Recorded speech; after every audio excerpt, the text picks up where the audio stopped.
Hello there and welcome to this week's video. We're up to episode 10 now of the Rainbow Six Siege series, and coming up for the first half of this video is some wall bangs. Later on I'll be talking about the new news about the DLC. As you can see there, this is a ranked game. My friend Andy, who I'm playing with, has been tagging these guys on his drone in penthouse upstairs, which just means I can absolutely wreck them through the floor. It's a really good tactic, bringing in that vertical gameplay. You know, it sort of ups the level of your gameplay. You know, when you're watching the pros and you're watching the really high-level players, vertical gameplay, you know, shooting people through floors, through ceilings, all that sort of stuff really does come into it, and that really helps you win games at the end of the day. What I'm doing with these videos now is I'm keeping the clips a lot faster. The edits are going to be a lot snappier. There's not going to be as much droning and stuff, although there's a bit of droning here, but you'll see why. Here we go. I spot this guy here.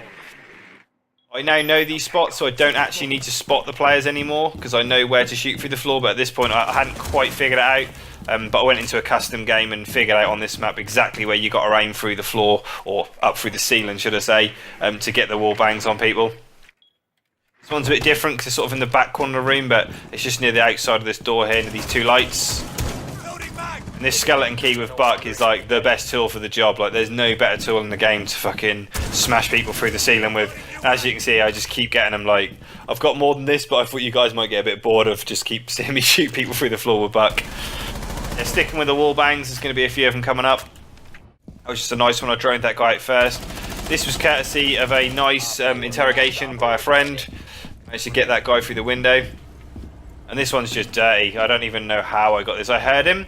Like, there's a little murder hole in the wall there, and I heard something and just sprayed it and got it. And I think he was actually looking through that hole. I think the last bullet that went through that hole was the actual bullet that killed him. I was a bit lucky, but you know, wall bangs, there's always a bit of luck involved. You know, but they are really satisfying kills. They're really enjoyable. It's just a really nice C4. I didn't actually know this angle existed, but you can throw this C4 without actually exposing yourself to the window. And when you're in this place, you know, this bomb site, was it Tellers or something? Or office, whatever it is, whenever you're in there, like, they always push that window, and you can actually throw your C4 out there, as I show you, and you can actually throw it without exposing yourself, which is, you know, it gives you a big advantage, and basically they can't shoot you while you're doing it. That was just a really lucky collateral. Obviously I was lining up the guy behind him, but managed to get the double because the guy rushed me. Here's some Caviera. I haven't got a lot of Caviera because I don't know, I've got some good clips of it, but I just haven't really been recording as much. But that was the first ever game I had with Caviera. That was my first 2 kills. It won us the game. So, you know, I thought I'd put them in, even though they're not the greatest kills in the world, but that was my first ever game with Caviera, so I enjoyed it. She's a really good operator. You just got to be sneaky. You've just got a sound whore, basically. That's why I hit this door out here, or the window, because that means you can actually hear through them. I reckon most of you lot know that, but yeah, if you bang out the bottom of the window frames like that, you can hear through them. Gives you a massive advantage because you can hear what's going on around you. And I've got Astro A40 headset, so I can hear pretty well like what's going on around me. Here I get a bit sort of lucky or unlucky, depends how you look at it. I sort of knew they were coming in the room, and there's a Valk cam outside, because Valk and Caviera go really, really well together, because obviously you can see where the enemy's coming from, make your move based on that info. So I tried to go on the camera here, like, let this guy go, thinking there's going to be some more guys coming up behind him. There wasn't. Push him, I get a bit lucky here, but at the same time it's just good aim as well. Takes a lot of shots, this gun. I've been looking into the damage model of it, and although it says it does 99 damage, it only does 99 damage up to 1 meter away. At 2 meters it drops to like 80, at 3 meters it drops to like 70 something, and so on until you get to 10 meters. Then at 10 meters it just does 17 damage to most characters. It's a little bit different depending on whether they're free armor, 2 armor, or 1 armor, on how much damage it'll do, but it can be as much as 7 shots to kill, this gun. So it's not as strong as you think, and you do really need to get close to your enemy before you open fire on them, which is what the quick step's for, really. You know, you want to be as close to them as you possibly can before you open fire with it.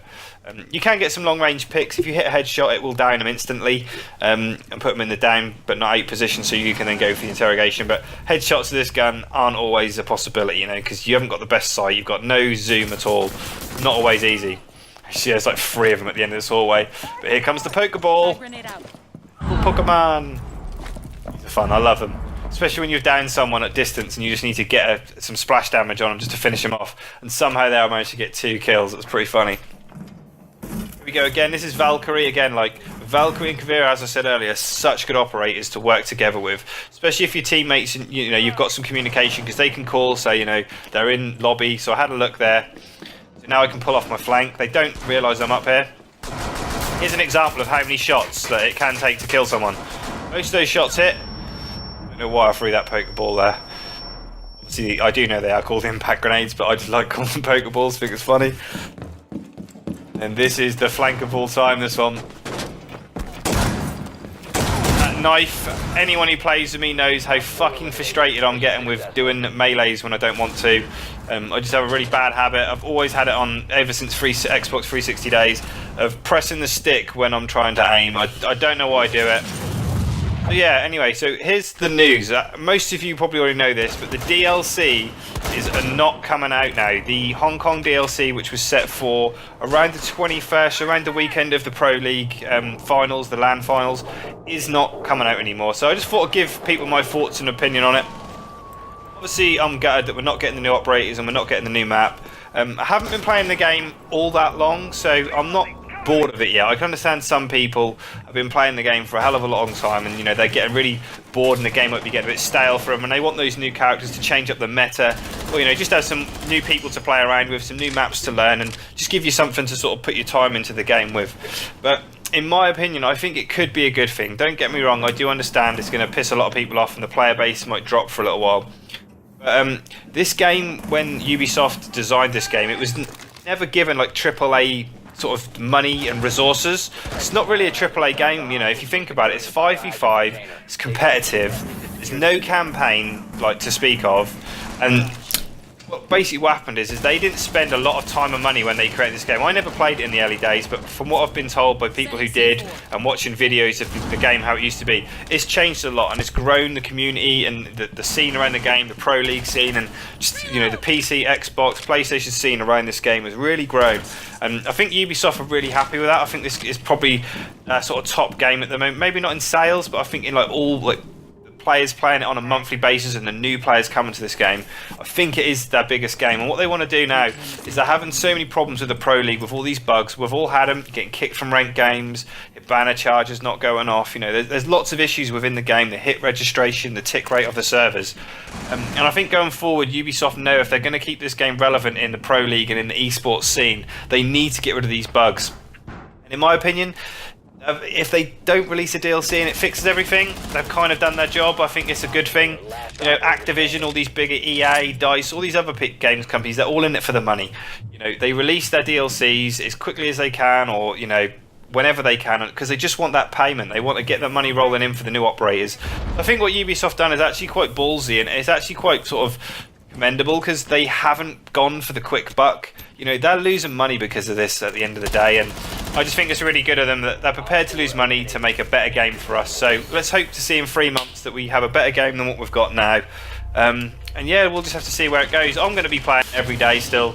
But yeah, thanks for watching, guys. Please like and subscribe, and see you in the next